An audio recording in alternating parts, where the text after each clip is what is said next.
अरे धरियाना गाय के कहले तूफान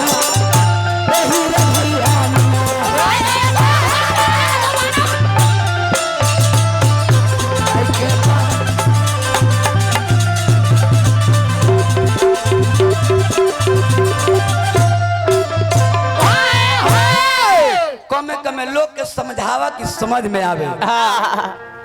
और समय के बाद बबुआ दनु नाम के उनकर दू पुत्र भइनी है जेकरा बताओ कि रम और क्रम। समय के अनुसार जब दोनों बबुआ जी गते गते सियान होके लगनी है मन में विचार करनी है कि घर छोड़ के वन में जाए के चाहिए, तपस्या करे के चाहिए। ये बात के जब सोचले बानी बबुआ दोनों घर के छोड़ के बबुआ चल बानी कहे के भाव हो मास्टर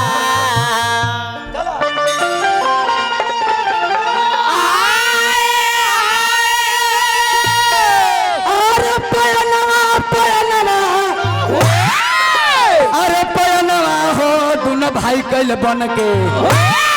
आओ तनी बबुआ जना ठाठ में अलग कल की अरे पाया नावा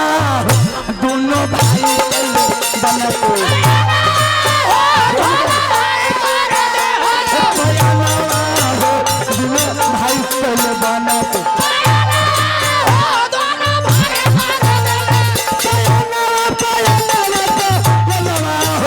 दोनों भाई कैल बन के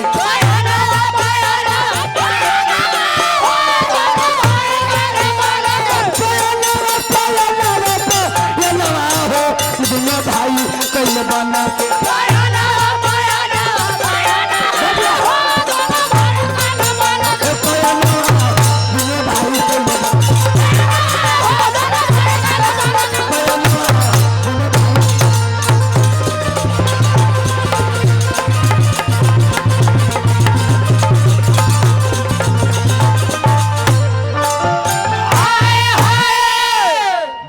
अपना कलाकारी दिखाई रहो हमने अपना मार्केट अब दिखाई अपना मार्केट बना। अब बबुआ जी दोनों भाई जंगल में जब पहुंचल बानी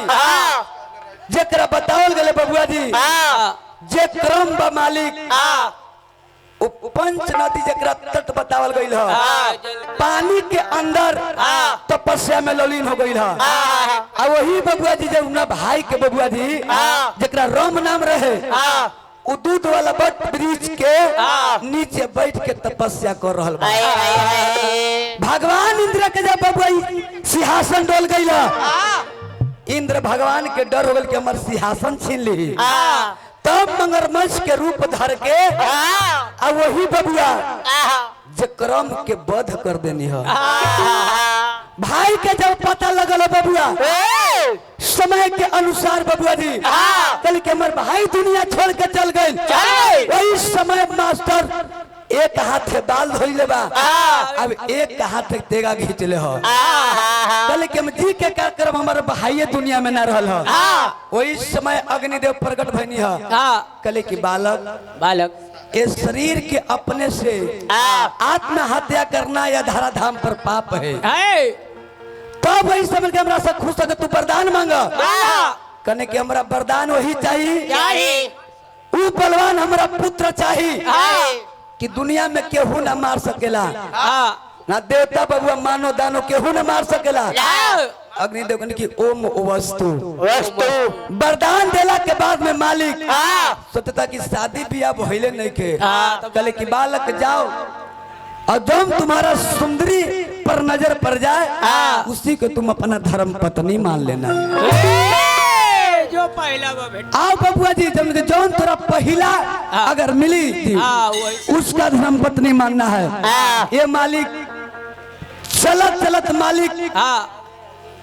एगो भैंस पर पाड़ी पर नजर पड़ल है जे महिषमती ओकरा नाम रहे। अब नजर पड़ल है बबुआ जी और नजर पड़ते जकरा दीप दृश्य बतावल गइल बबुआ समय के अनुसार संभव कनी है। आओ बबुआ दूसर भैंसा के जब नजर पड़ल है कल के रे ई हमर जाति बिया अब एकरा पर देखा कैसे लगल है। तब वही समय बबुआ जी उ भैंसवा वार करे लागल ह कहे के भाव है ये मास्टर कल की अरे आगे आगे अरे भैंसी या हो भागे हमने के पुरानिया दादा लोग गावत रहनी है आ उ चीज बबुआ तने बजा के कहे के बाद कल की अरे भैंसवा अरे खेत ले जा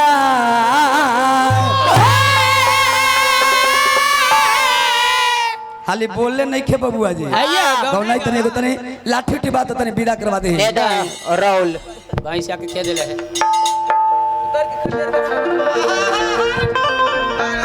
वही बबुआ कहे के भाव भैंसा लगल बबुआ जी खेत बबुआ वही बाबू लगनी है भागे तो कहे के भाव है ये मास्टर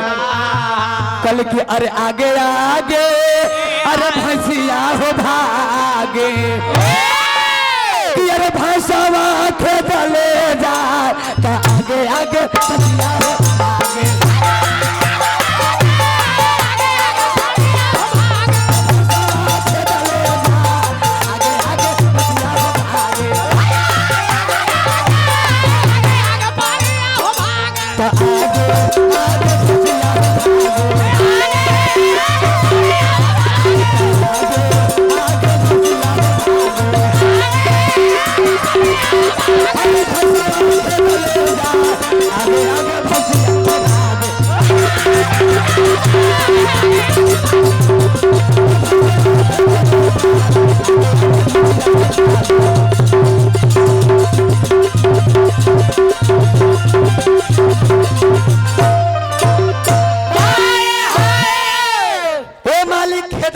वही रम के कोयले हका समय के अनुसार अनजान एगो भैंसा रहे मालिक खेदे लागल ह खेदत खेदत रम के जान मार दिले ह अब जब जान मारले बबुआ जी अब जे महिष से मती रहे मालिक वो यक्ष के पास गइल बा वो अपन जान बचावे खातिर और समय के अनुसार बबुआ जेकरा बतावल गइल ह यक्ष लगनिया का बबुआ जी वो भैंसा के बबुआ जी समय के अनुसार वार कनी ह ओहू भैंसा दुनिया के छोड़ के चल अब वही बबुआ रम के समय के अनुसार बतावल गइल ह जे महिष रहे बबुआ जी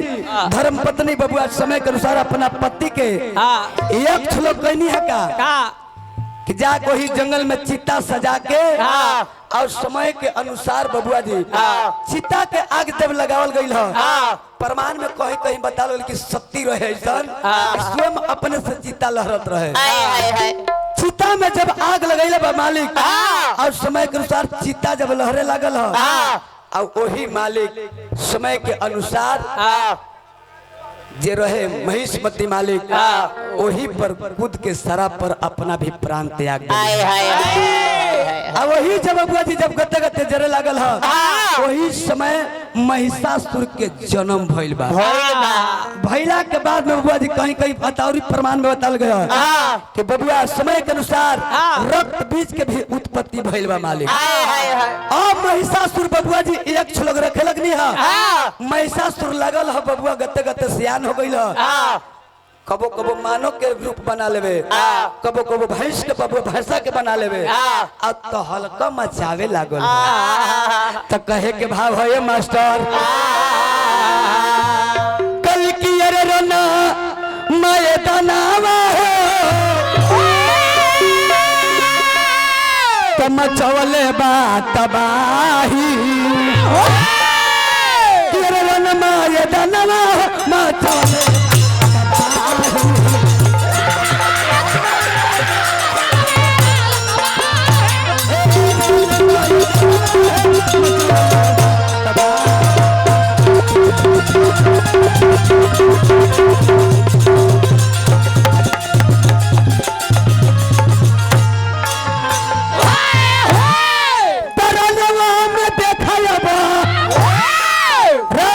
बबुआ तरन माया तनवा माया बा अरे कौले के बाल हो मतवले तबाही की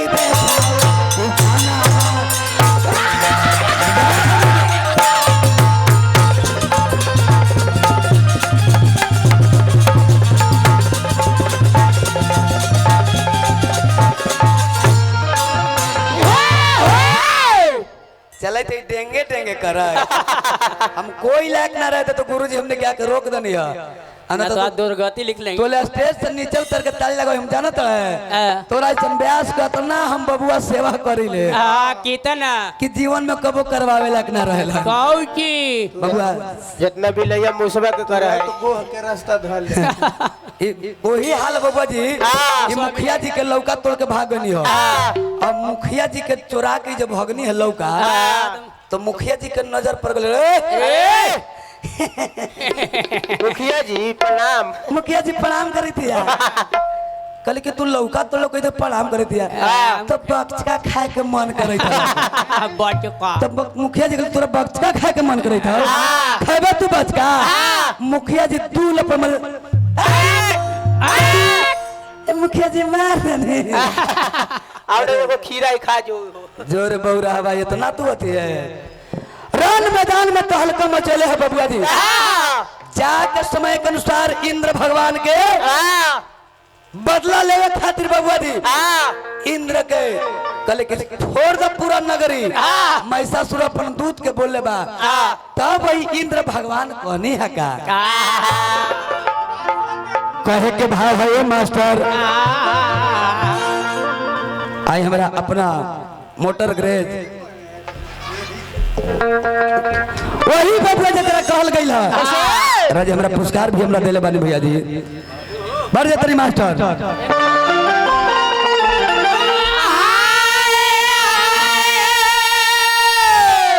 अरे बोलो ले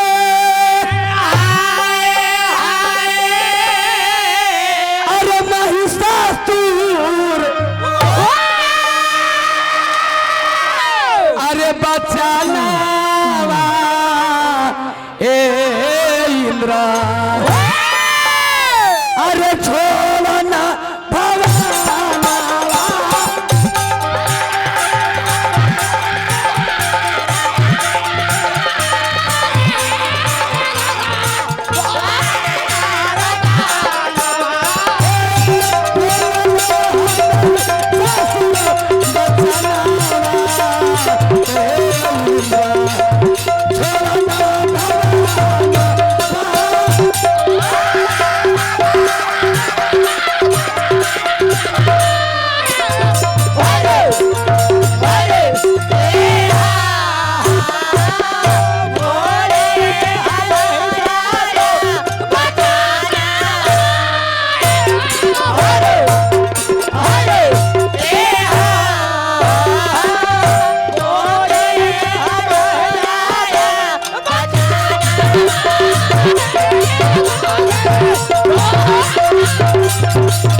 अपना मोटर गैरेज कई गो मिस्त्री पंकज जी के तरफ से बहुत बहुत रुपया के पुरस्कार देनी है पंकज भैया चरण में गोड़ छू के गोड़ लगाता नहीं धन यहाँ के पूजा कमेटी सचिव अध्यक्ष जो ब्यास के गरिमा में रखते हैं मालिक आज हम उनका कुछ बोलती बाकी गुरु जी हमरा कहने की ना जे कुछ करत ओकरा छोड़ दे तू अपना कथा कहानी के गाओ कहानी तू गो रखले बानी कि आखिर नवरात्र काहे करल गइल ह अब एगो माई समय के अनुसार उत्पत्ति जकरा बतावे ह तो देखिए गुरु जी का है बबुआ या जानत रहलो तने टैक्स चंदा लाख बाद पैसे न का है बबुआ छोड़ी दे तूने हो बबुआ अपना नगरिया हो छोड़ी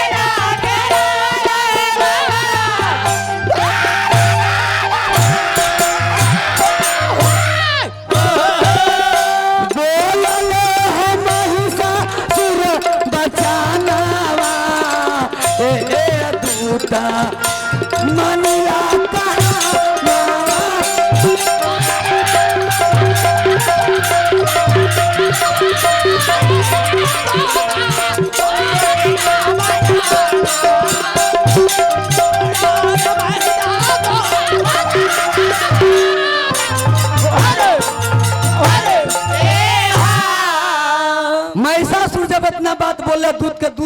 जाके बबुआ इंद्र के कहले बा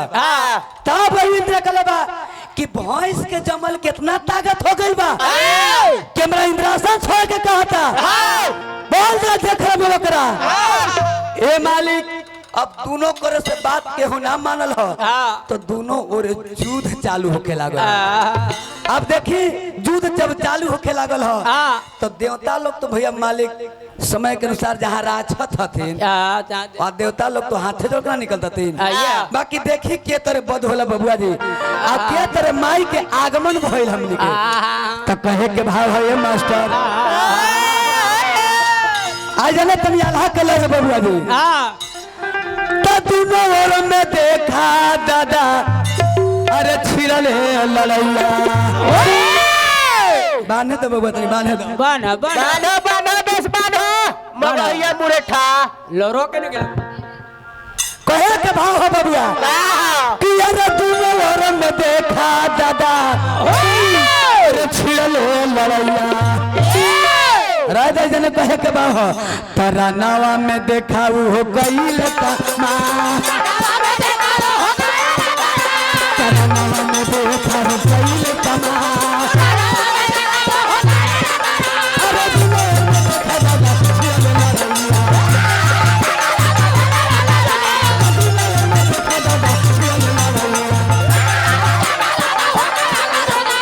नावा में चलने वाले देखा हो तमा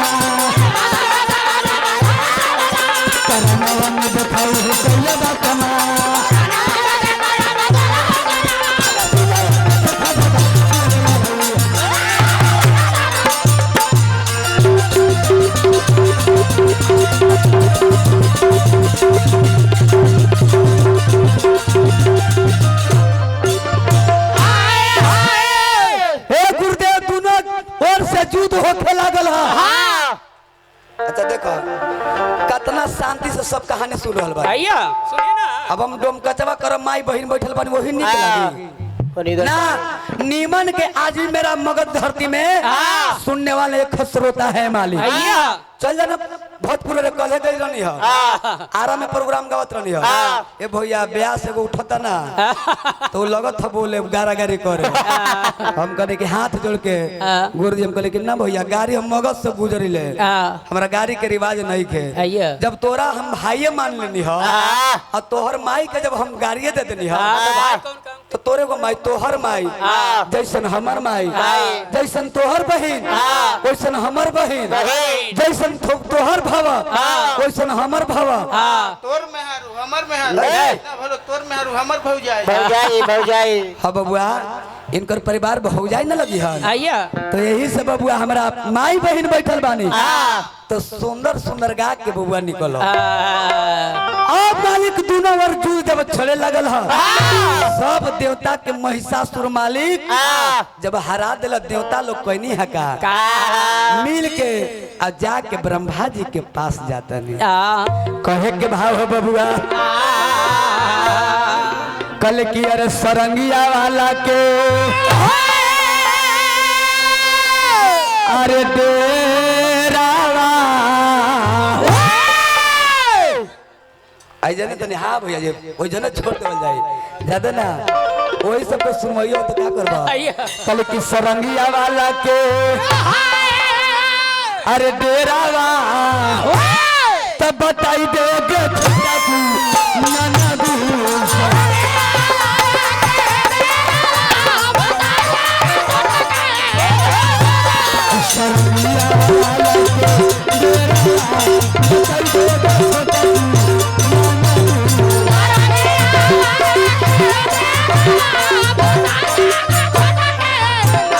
धीरे बबुआ धीरे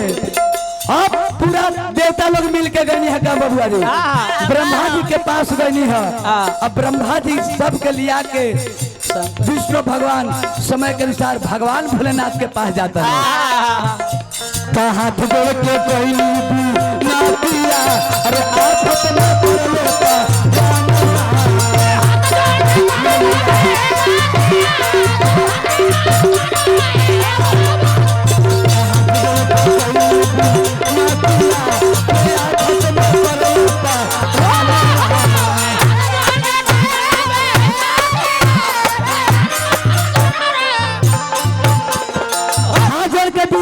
बबुआ जी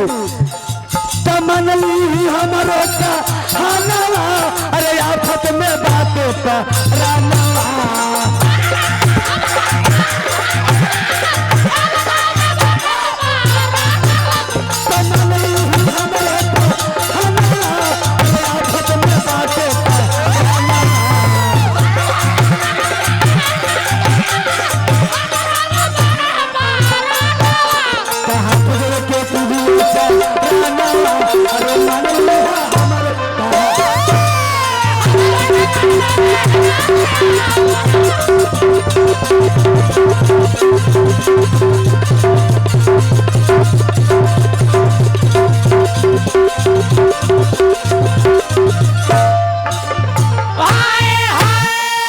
ए मालिक सब देवता एक जगह भइल बानी महिषासुर अपना राजपाट जमा दिले हो और सब देवता जब क्रोध में भइनी है तो सब के तेज से मालिक जेकरा बतावल गइल बबुआ जी अंगार निकलल बबुआ जी निकले लागल हो वही बबुआ शंकर के तेज से वही देवी के मुख निकलल हो बबुआ जी आज हमारा माता रानी बानी ना शंकर के तेज से बबुआ जी देवी के मुख निकल है यम के तेज से बबुआ जी सिर के बाहर निकल है यही प्रकार से गुरुदेव जेकरा बतावल गइल समय कम है यही प्रकार से सब देवता के क्रोध से बबुआ जी जो निकलल है बबुआ जी सब एक नारी के उत्पन्न भइल बा अब वही नारी के आखिर महिषासुर के वरदान रहे कि ना हम मानव से दानव से मर सकिले तो एक कुंवारी जेकरा अबला से अब देखू महिषासुर के वध करे खातिर कहनी है का अब सब देवता लोग बबुआ वही समय के अनुसार देवता लोग अस्त्र शस्त्र देवे लगनी है ये गौरी बबुआ जी लगा के अब एगो 5 मिनट के एगो लेदारी का के समाप्त तो कहे के भाव है मास्टर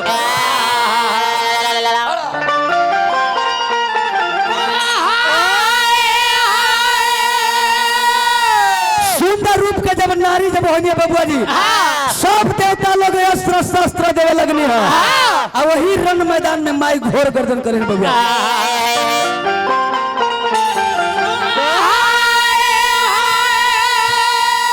अरे विष्णु जी हले